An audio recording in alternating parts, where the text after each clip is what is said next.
Genghis Khan had endless women and 200 children as a reward for conquest. He tweeted, "I'm the most searched man on the planet. I've conquered Earth. I'm the highest status male on the planet. Females do not expect loyalty from me.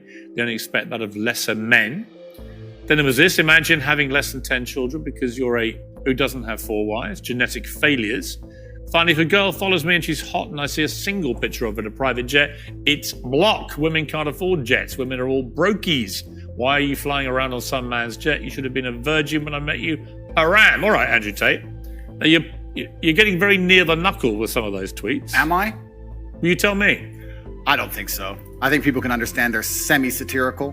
I think people can understand. Do you mean them as jokes or do you mean them? Not that I don't mean them as jokes. I mean, they're a overall public commentary and observation. I do mean what I say. If I were to see a girl on a private plane on Instagram, for example, I would assume that a man put her on that private plane. I would not assume she bought it herself. What if it was... Perhaps that makes me misogynistic. What if it was Ariana Grande or Beyonce? Well, that's slightly different, isn't it? Why? Because they're famous and very They're rich. women? Yeah, of course, and they're famous and very rich. But so if there are lots of women you wouldn't think that if you actually saw them on a private plane. If I saw a 19-year-old girl from Moldova where the average wage is $200 a month and she was on a private jet, I would assume that with the balance of probabilities, considering I'm an adult, it's very likely because of her beauty, a man has put her on that private plane. Yes, if that makes me misogynistic instead of just perspicacious enough to understand how the world works, so be it. I'm a realist. Should you be such a generalist about these things? Well, you have to be a generalist when you're looking for in the balance of probabilities and trying to find balance in the world. You have to be a generalist. In general, if I stroke a lion, it's going to bite my hand. In general, there might be a nice one, but I don't want to find out. So that's how the world works. You've praised the Taliban in the past. Would you do so again tonight?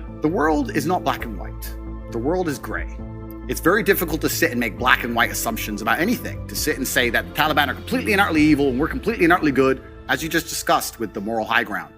I believe that the Taliban bring law and order. It may not be the law and order we like, but it's a form of law and order, and humans usually gravitate What about towards... their treatment of women? I mean, only tonight they have banned any women from going to university. Fantastic. Let's get the feminists to go and teach them a lesson. The feminists are so tough, and they stand up and say they can do anything a man can do. Let's arm them up and send them to Afghanistan. I'm sure they'll fix it. You just literally spent an impassioned first segment comparing the way, for example, Dubai handles law and order to this country. Correct. So you do express views about different laws. Absolutely. Both places. So when I put to you a law that basically bans women from being educated, it's not, why is it a problem for you to say, you know what, it's wrong? They're both places I've resided in, Dubai and London, so I have personal experience.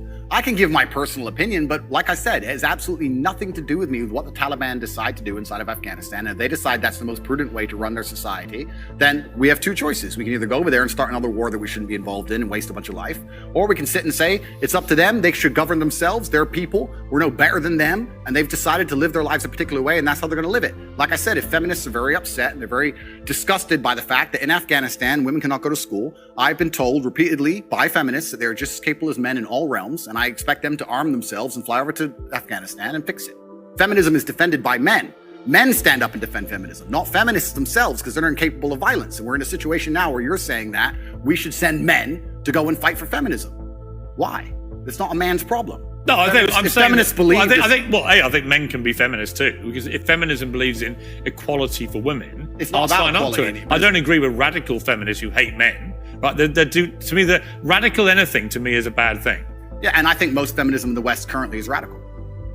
Well, some of it is, no question. Absolutely, but this is my point. My point is that the Taliban are going to do whatever the Taliban decide to do.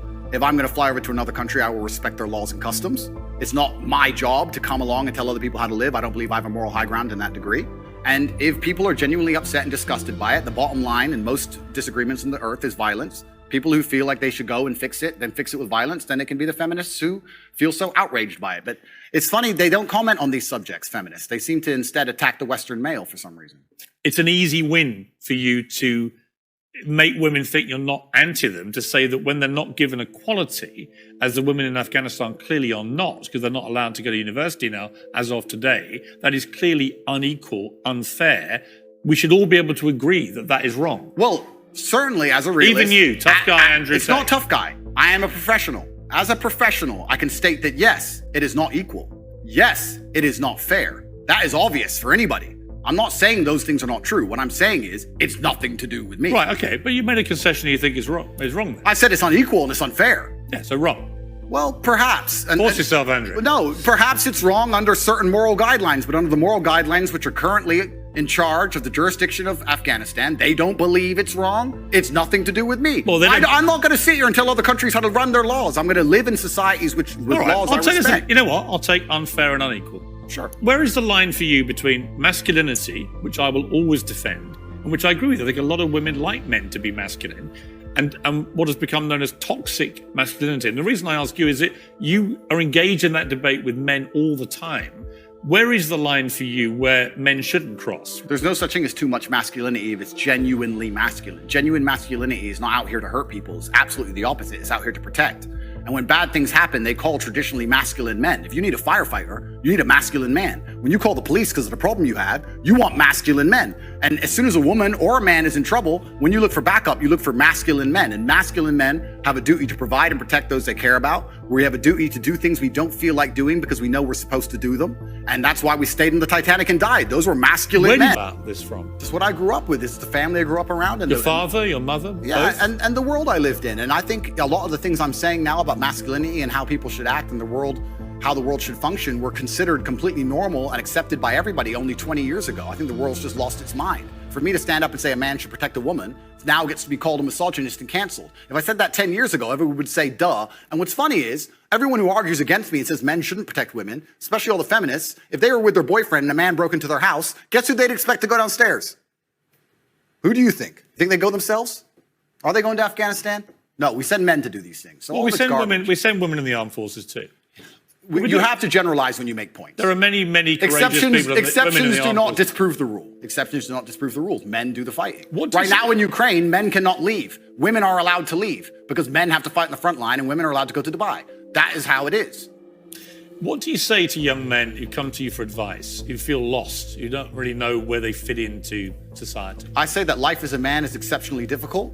I say the most beautiful and the most terrifying thing about being a man is you're born without value. Society doesn't care about you. You're only going to be cared about based on how useful you are. You have the chance to build yourself up and become a superhero if you're prepared to do the hard work and be indefatigable enough to never quit. But if you're going to stand around and wait for a handout, nobody's going to ever respect you. And I think that a lot of people have forgotten about how difficult and how competitive it is as a man. We're always in constant competition with each other. And it's your duty as a man to stand up and say, I want to be as important and strong and good-hearted and God-fearing as possible. And I need to work hard to achieve those things.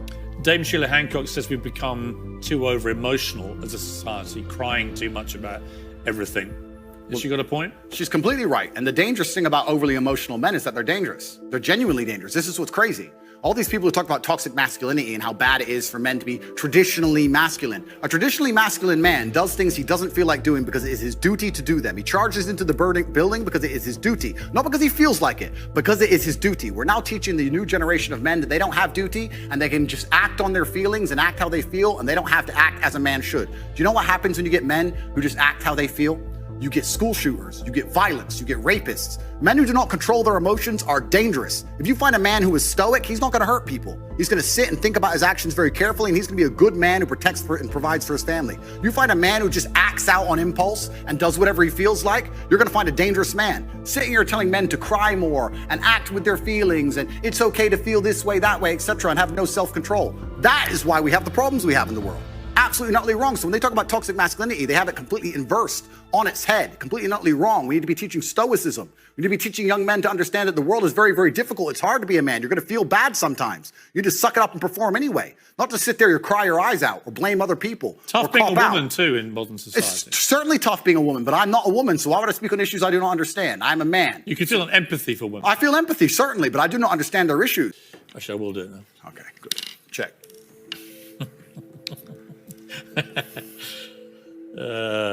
Check. Check. Check.